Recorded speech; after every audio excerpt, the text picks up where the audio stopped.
अर्जुन कहते हैं, जब भगवान अर्जुन के रथ को अर्जुन के कहने पर दोनों सेनाओं के बीच में ले गए और अर्जुन ने अपने चाचा, ताऊ, मामा, फूफा, ससुर आदि सगे संबंधियों को देखा तो अर्जुन बोले, हे केशव, मैं लक्षणों को विपरीत देख रहा हूँ तथा युद्ध में अपने कुल को मार कर कल्याण भी नहीं देखता हूँ।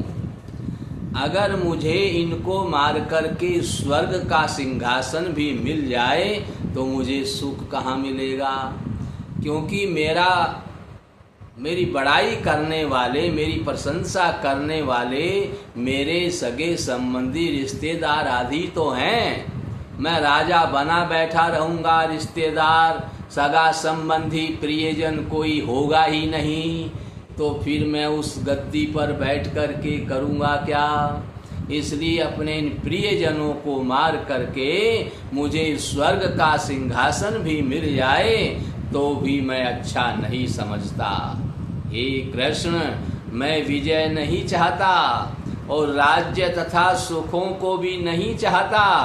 हे गोविंद, हमें राज्य से क्या प्रयोजन है अथवा भोगों से और जीवन से भी क्या प्रयोजन है, क्योंकि हमें जिनके लिए राज्य, भोग और सुख आदि इच्छित हैं, जिनकी हम चाहना करते हैं और जिनके लिए करते हैं, वे ही यह सब धन और जीवन की आशा को त्याग कर युद्ध में खड़े हैं। जब वही सब मृत्यु को प्राप्त हो जाएंगे तो फिर इस राज्य और जीवन का मैं क्या करूँगा। जो कि गुरुजन, ताऊ, चाचे, लड़के और वैसे ही दादा, मामा, ससुर, पोते, साले तथा और भी संबंधी लोग हैं। इसलिए हे मधुसूदन, मुझे मारने पर भी अथवा तीनों लोकों के राज्य के लिए भी इन सब को मारना नहीं चाहता। फिर पृथ्वी के लिए तो कहना ही क्या है। अगर तीनों लोगों का राज्य भी इन्हें मार कर मुझे मिलता हो वो भी मैं नहीं चाहता, फिर इस पृथ्वी के लिए क्या मारना है। हे जनार्दन, धृतराष्ट्र के पुत्रों को मार करके भी हमें प्रसन्नता नहीं होगी। इनको मार करके अगर प्रसन्नता भी होगी तो इन आतताइयों को मार कर भी हमें पाप ही लगेगा। इससे हे माधव, अपने बांधव धृतराष्ट्र के पुत्रों को मारने के लिए हम उचित नहीं है, हम योग्य नहीं है, क्योंकि अपने कुटुंब को मारकर हम सुखी कैसे रह सकते हैं। बड़ाई कौन करेगा, प्रशंसा कौन करेगा। अर्जुन तीनों लोकों का राजा है, तो अपने कुटुंब को मार कर भी हमें सुख नहीं मिलेगा। यद्यपि लोभ से भ्रष्ट चित्त हुए ये लोग कुल के नाशकृत दोष को और मित्रों के साथ विरोध करने में पाप को नहीं देखते हैं, परंतु हे जनार्दन, कुल के नाश करने से होते हुए दोष को जानने वाले हम लोगों को इस पाप से हटने के लिए विचार क्यों नहीं करना चाहिए। क्योंकि कुल के नाश होने से सनातन कुल धर्म नष्ट हो जाते हैं। धर्म के नाश होने से संपूर्ण कुल को पाप भी बहुत दबा लेता है, तथा हे कृष्ण, पाप के अधिक बढ़ जाने से कुल की स्त्रियां दूषित हो जाती हैं, और हे वासरणे, स्त्रियों के दूषित होने पर वर्ण संकर उत्पन्न होते हैं, और वह वर्ण संकर कुल घातियों को और कुल को नरक में ले जाने वाले होते हैं। लोप हुई और वह वर्ण संकर कुल घातियों को और कुल को नरक में ले जाने के लिए ही होता है। लोप हुई पिंड और जल की क्रिया वाले इनके पितर लोग भी गिर जाते हैं, और इन वर्ण संकर कारक दोषों से कुल घातियों के सनातन कुल धर्म और जाति धर्म नष्ट हो जाते हैं। और हे जनार्दन, नष्ट हुए कुल धर्म वाले मनुष्यों का अनंत काल तक नरक में वास होता है, ऐसा हमने सुना है। अहो शोक है कि हम लोग बुद्धिमान होकर भी महान पाप करने को तैयार हुए हैं, जो कि राज्य और सुख के लोभ से अपने कुल को मारने के लिए उद्यत हुए हैं। यदि मुझ शास्त्र रहित नए सामना करने वाले को शस्त्रधारी धृतराष्ट्र के पुत्र रण में मार दें, तो वह मारना भी मेरे लिए अति कल्याणकारक होगा। संजय बोले, हे राजन, रणभूमि में शोक से उद्विग्न मन वाले अर्जुन इस प्रकार कहकर बाण सहित धनुष को त्याग कर रथ के पिछले भाग में जाकर के बैठ गए। भगवान श्री कृष्ण कहते हैं, हे लक्ष्मी, इस प्रकार से जब अर्जुन रथ के पिछले भाग में जाकर के बैठ गए और संजय ने कहा कि पूर्वोक्त प्रकार से करुणा करके व्याप्त और आंसुओं से पूर्ण तथा व्याकुल नेत्रों वाले शोक युक्त उस अर्जुन के प्रति भगवान मधुसूदन ने इस प्रकार कहा। भगवान श्री कृष्ण बोले, हे अर्जुन, तुमको इस विषम स्थल में यह ज्ञान किस हेतु से प्राप्त हुआ है? क्योंकि यह न तो श्रेष्ठ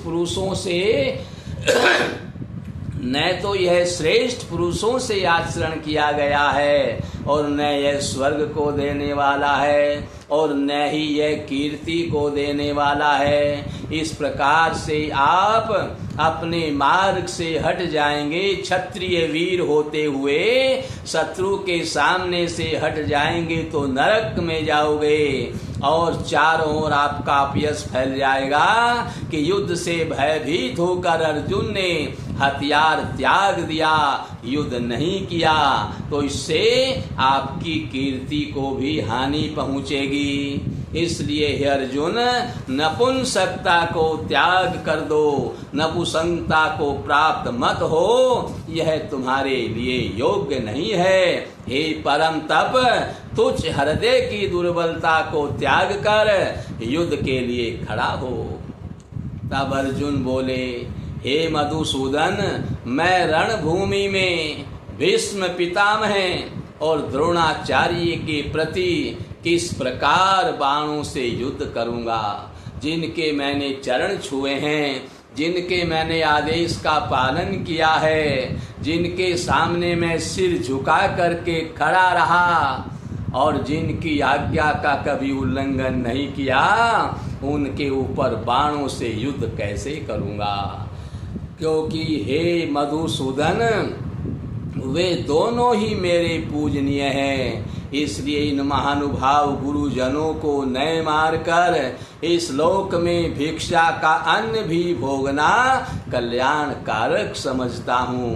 क्षत्रियों के लिए भिक्षा मांगना निषिद्ध है, पाप है, लेकिन अर्जुन कहते हैं कि इन पूज्य जनों को मारने के बजाय अगर मुझे भिक्षा का अन्न भी भोगना पड़े, भिक्षा मांग करके जीवन यापन करना पड़े, तो भी मैं अपना कल्याण ही समझता हूँ। क्योंकि गुरुजनों को मार कर भी इस लोक में रुधिर से सने हुए अर्थ और काम रूप भोगों को ही तो भोगूंगा। और हम लोग यह भी नहीं जानते कि हमारे लिए क्या करना श्रेष्ठ है, अथवा यह भी नहीं जानते कि हम जीतेंगे या जिनको मार कर हम जीना भी नहीं चाहते, वे ही धृतराष्ट्र के पुत्र हमारे सामने खड़े हैं और जीतेंगे कि हारेंगे ये भी नहीं पता, हम जीतेंगे या वो जीतेंगे।